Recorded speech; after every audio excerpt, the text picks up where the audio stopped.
Hey, thanks for joining me. Today we're going to test out a relatively new power station from Opus called the Mega 1. It's not brand new, but it's been out for a couple of months. And this is the smallest member of the Mega series of power stations. And it comes in at a rated 1,024 watt hours of capacity. And it has a rated 2,000 continuous watts of AC out of the AC inverter. And interestingly, like its larger siblings, this Mega 1 does have battery expansion options up to just over 5 kilowatt hours, which is pretty cool for something this size, and especially considering a $499 price point that this thing is currently selling at, which is less than, if you're doing the math, less than 50 cents per watt hour. And by the way, those B2 expansion battery modules not only have their own USB ports and 12 volt car socket outputs, but they also have a 12 volt 30 amp Anderson output connector and the ability to be independently charged via up to 2100 watts of solar, which means they're very capable DC power stations on their own, able to function completely independent of the main unit, whether it's a Mega 1, a Mega 2, or a Mega 3. And those B2 battery expansions are rated for 2,048 watt hours. So adding just one of those expansions to the Mega 1 will triple your overall battery capacity. But let's jump back in time and see what this thing comes with in the box, and then we'll get into more details on the specs during the course of testing, and we'll find out if there are any compromises that you might want to be aware of. All right, one user guide, and in the back, a warranty card. This has a 3-year warranty, by the way. Let's see what cables we've got. All right, we've got a car charging cable here with an Anderson connector on one end. We've got a solar cable, MC4 on one end, Anderson on the other, and a pretty heavy gauge AC charging cable. Now this does have sort of a non-standard pin connection on the plug side for the power station. So this isn't the same kind of cable you would typically see for a computer power supply. So just be aware of that. This is a little bit different. All right, here's the guy here. Take the little plastic off the display and let's power it up. 63% from the factory. All right, so let's just have a quick look around. There is no wireless phone charging on the top. There is a battery expansion port here on the side.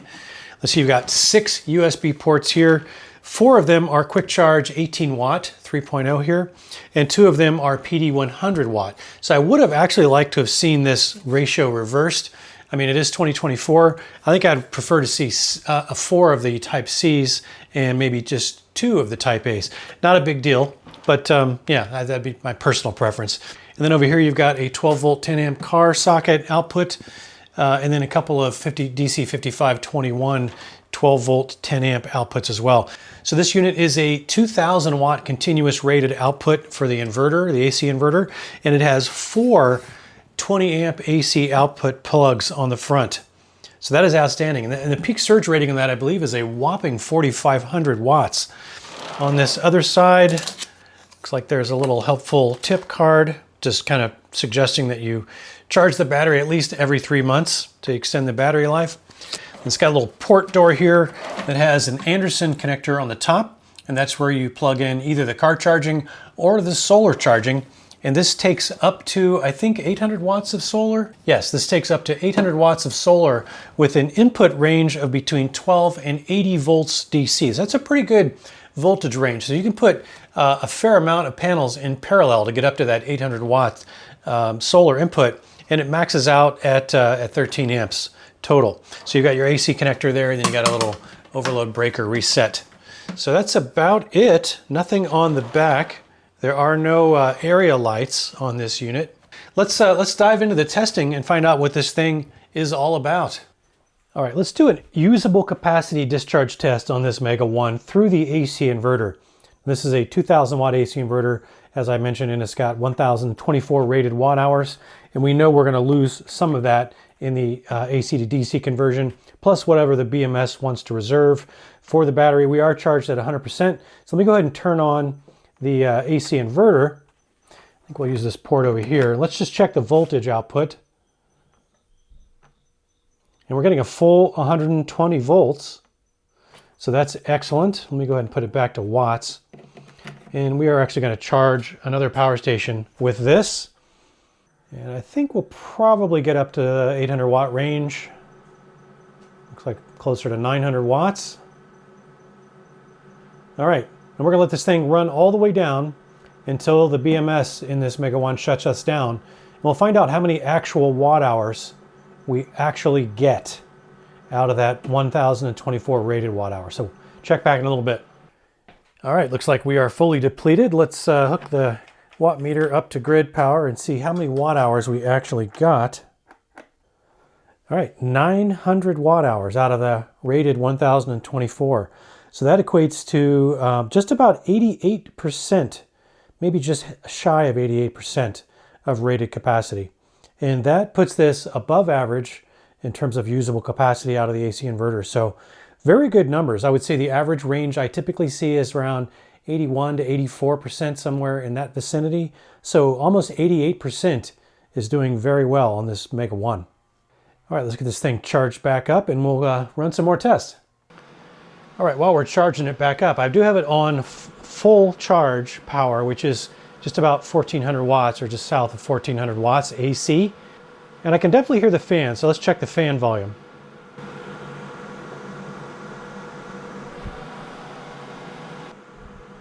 So about 59 decibels. So this is not what I would call a super quiet power station. I would call this an average volume power station. So definitely not loud, and it's kind of a a fairly benign white noise sound, but it is definitely audible. All right, let's do a capacity test out of the DC port. So we've got the 12 volt 10 amp car socket here, and then we've got a couple of DC 5521 ports here, and it does say 12 volt 10 amp right there under the label. I'm not sure if that's 10 amps total out of all three ports, but let's find out, because if we can, I'm going to try to pull from the car socket and also the DC 5521. So let's get the car socket test going, because that's the way that I normally test these things on their own. So we got the DC turned on. We are showing 12.6 volts, and I'm going to pull 10 amps, and we're going to see how that goes. So that has not shut us off. I'm going to plug the other tester into one of these 5521 ports, and I am showing 12.5 volts. Let me try dialing that up and see what I can get out of the other port and see if I can figure out where it's going to trip us.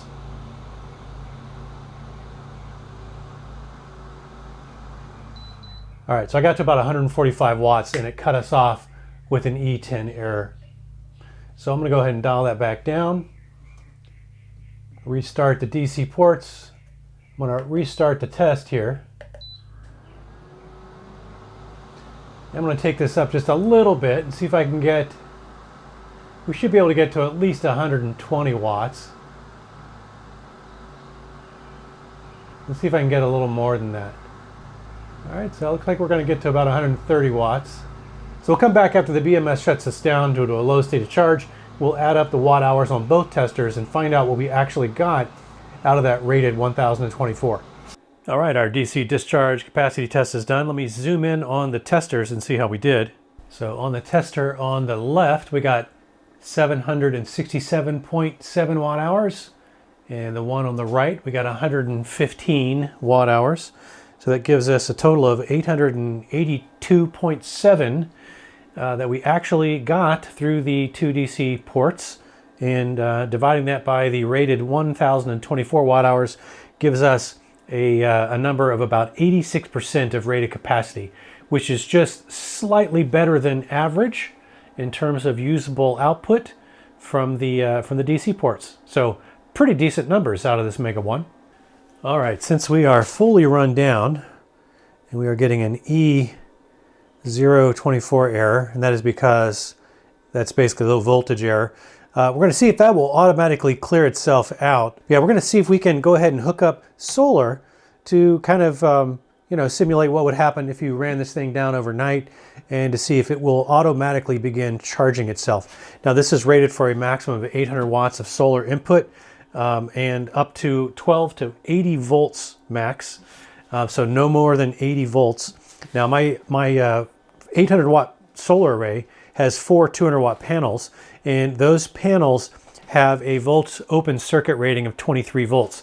So if I put them all in series, I will exceed that 80 volts, or very likely exceed that 80 volts. So I need to put these in a 2S, 2P, or 2 series, 2 parallel arrangement, where I have 2 series pairs that I then connect with parallel branch connectors, which is what I've done.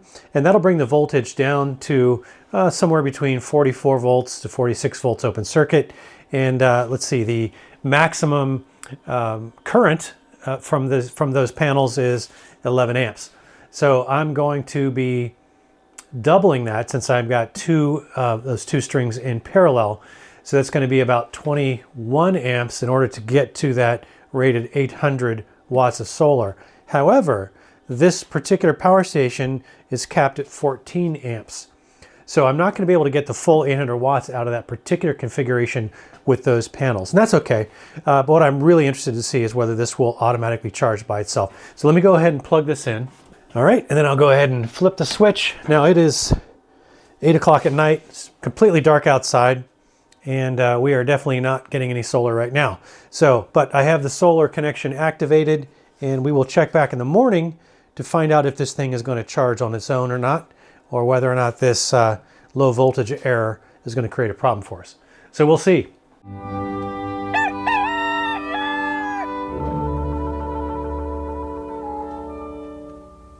All right, it's about 10:30 in the morning. We have some sun on the panels. I wanted to give it a little time to see what it was going to do, and I see the breathing light there. Let's find out if it's doing anything. Oh boy, I can't even bring it back on. Let me try unplugging the solar. And I saw a brief message there. Plug it back in, see if it wakes up. And now we are recharging. So I would say that if you don't mind the slight inconvenience of unplugging and replugging in the morning, then it's a complete non-issue. If you want to be able to walk away from this and know that this is going to start recharging on its own, unattended, without any interaction from you, this is probably not the unit for you. But as you see, we are now pulling in around 50 watts, and that's going to continue to climb as the sun gets much better alignment. So yeah, and I've got this E22 error. I'm going to have to look that up. Usually I think if you turn on one of these and then back off, yeah, so that was because I had the DC on. When I ran it down, that was type of error. So you've toggled the DC to get rid of the error since we've cleared it, and now the error message is gone. So we're going to let this just kind of charge all day long and see if that 800 watt configuration is enough to fully top this off. It certainly should be, but we'll find out. All right, quick status update. It's actually only been pretty much exactly 1 hour since we woke it up, and we are now pulling in almost 400 watts. I imagine that'll probably creep up into the 500 or 600 watt range once sun gets fully overhead, but we're already at 42%, which is pretty impressive after 1 hour. So I suspect that 2.5 hours at this particular configuration of solar input, and this thing will be fully topped off, which is excellent. All right, it is only 1:16 in the afternoon, so not even 2 full hours, and we have fully recharged this thing from when we started it at 0 charge.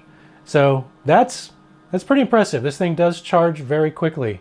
So solar charging test on this passes, except understanding that you have to manually plug in the cable if you let it run all the way to 0. I suspect that that's not the case if it just goes into standby. I may have to try to test that, but I do know that if it runs all the way down to 0 and you have that error code, it will not auto resume charging until you unplug and replug once the sun has come up. So just something to be aware of. All right, just real quick, we're going to do a quick solar test overnight here. This time, instead of letting it run all the way down to 0, I'm going to let it start with, something. So 50% state of charge. And we're just going to let it go into standby mode. I've got solar connected and it's already powered on. It is 11 o'clock at night, obviously not getting anything. So real quick, we'll check back in the morning and just see if it auto resumes when we are not in an error state. All right, it is 10:30 a.m. just like last time. Let's see what's going on. Yeah, we're already at 88%. So yes, if you don't run it all the way down, it will automatically resume solar charging in the morning. So yeah, so just be aware, if you run it all the way down, then you're going to have to manually unplug and replug it to clear that error code so it can start charging. All right, let's find out how much noise there may or may not be coming out of this AC inverter. To do that, we're going to use our Craftsy Deal guitar amp here, no grounding pin. I currently have it for a baseline reading plugged into an extension cord here, going to my solar system that's powering the barn. It's a pretty clean system, should give us a fair indication. It basically sounds the same as grid power. So let me go ahead and hold the mic up here. We'll power this up. We'll find out what it sounds like on basically the equivalent of grid power.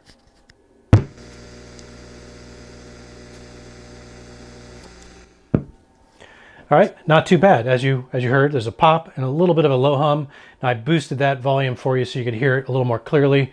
I think I usually boost that by about 9 decibels. And now I'm going to change the power over to the AC inverter on the Mega 1, and we are going to find out if it sounds any different or not from grid power. So let me go ahead and plug that in. I already have the inverter on. So yeah, so the inverter is on, and let's find out if it sounds any different.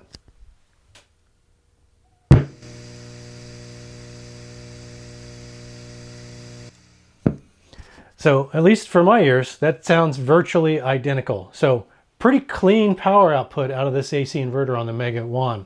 And yeah, I would say it definitely passes the inverter noise test. All right, let's do a UPS test, or EPS as they call it here on this unit, which is a pretty common term with a bunch of brands when they're trying to say that they're not a professional grade 0 millisecond switchover UPS. This EPS mode actually claims to switch over in 20 milliseconds or less, which for most household use should be just fine. So I've got my laptop with the battery removed, so it will trip immediately if the switchover time is somewhere in that 50 milliseconds or slower range. So this is going to test the speed, and then just to make sure we're not passing through battery power, and that we are actually making a switch over from grid power on this side to battery power. When we do the simulated power outage, we're going to watch the lights in here. So look for a flicker. If you see just a very brief momentary flicker, that is an indication that it is switching from grid pass-through to inverter power.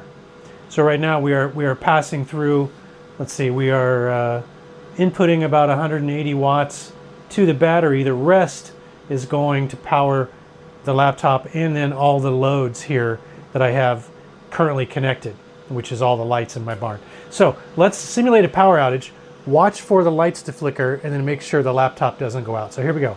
3, 2, 1. So you saw the lights just momentarily flicker. Our input is now gone. We're continuing to output the 1200 watts. The laptop did not even flinch, so it's still working. I'm running a load on there to make sure that the CPU is busy and a little bit more sensitive to power disruptions. So let me go ahead and just to show you that that is on grid power, try to unplug and replug as quick as I can. And you can see that was actually much faster than I'm normally able to do that. But yeah, so any kind of disruption, that laptop went out immediately. So UPS mode or EPS mode on this Mega 1, a definite pass. All right, let's do some load testing on this 2000 watt inverter. So I've got a load running on it already, pulling about 1261 watts. And let's go ahead and dial this up and see how close to 1200 watts we can get. All right, let's take it up one more notch. All right, let me add a small heater. This will probably push it over momentarily, and then it should fall back down. Let's see if we can get away with running it over just a little bit.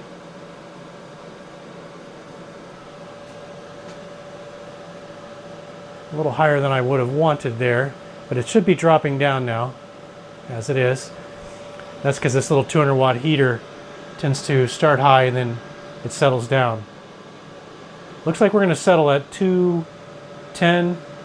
Let me go ahead and start a timer, see if this will run for a full 10 minutes.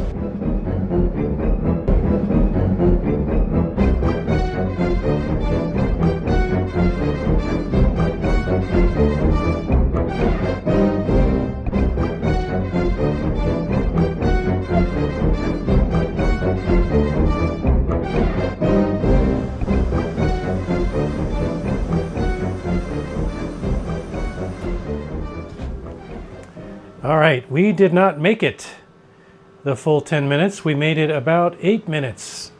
And then it cut us off with an E001 error. So I'm going to go ahead and remove some of the load, and we'll see if it will reset on us. Probably is not going to reset automatically. It's interesting, right before it tripped the E001 error, I noticed the lights began to flicker just subtly, but very noticeably. So you could see from that it was definitely struggling. Let me just look up and see what the error code actually is. And according to the manual, E001 is, as we would expect, an output overload protection.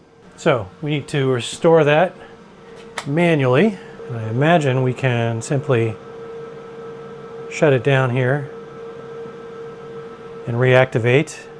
And the lights should come back on in here. Yep, okay. And we are back in business. So it didn't pass the 10-minute test, but it definitely passed 8 minutes at full load. And you saw when we ramped it up, we were able to get above 2,000 watts by a short bit. I think we got up to about 2,070 watts. Yeah, I would still give this a pass, but a marginal pass, because it did cut us off after 8 minutes. So just be aware of that. If you plan to push this thing, you probably only got 8 minutes at maximum continuous output of 2,000 watts before it shuts you down. Now, one feature I do like to see on power stations that's probably only on maybe 15 or 20% of them is a mechanical switch to allow you to toggle between fast charging and slow charging via AC. And the reason you might not want to fast charge all the time is because the faster rate that you charge at consistently, the greater the stress on the battery cells. And so if you're not in a hurry, I don't recommend fast charging all the time. And this unit does have the capability of fast charging and slow charging, but it does it through a key combination rather than a single switch. So it's a little bit awkward, I have to admit, but basically you would have to, when you are not charging, so you have to have the AC unplugged, you then go into the IoT button or click the IoT button and the DC button at the same time, and you press and hold, and you'll see set. And then we have low and high. So if we want to do fast charging on high, then we press and hold the power button, and then the set will flash, and then it says success.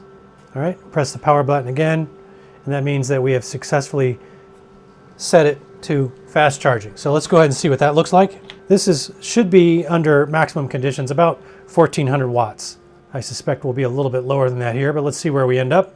The maximum volume, by the way, that I heard on this when we were doing the load test, maybe it showed up in the time lapse, was about 65 decibels, which is not much louder than it is right now. So it looks like we're going to cap off at just a little over 1,300 watts, and that's typical. All right, so that's fast charging. If we wanted to drop down maybe to 700 watts or slightly lower, again, we make sure it's first unplugged, hold the IoT and DC button down, and we have set. Now we have it set to low, so I'll press and hold power to lock that in, and we have success, so press and hold power one more time, and we are returned to the main display. So let's go ahead and plug it in now and see where we top off. I'm guessing it'll be somewhere in the mid 600s. All right, and there we are. We are right about 630 watts. So charging at this rate versus the 1350 or 1400 rate will allow you to maximize that service life just a little bit more. It probably doesn't make a significantly profound difference in service life, but every little bit helps. And if you're not in a hurry, why stress the cells more than you have to?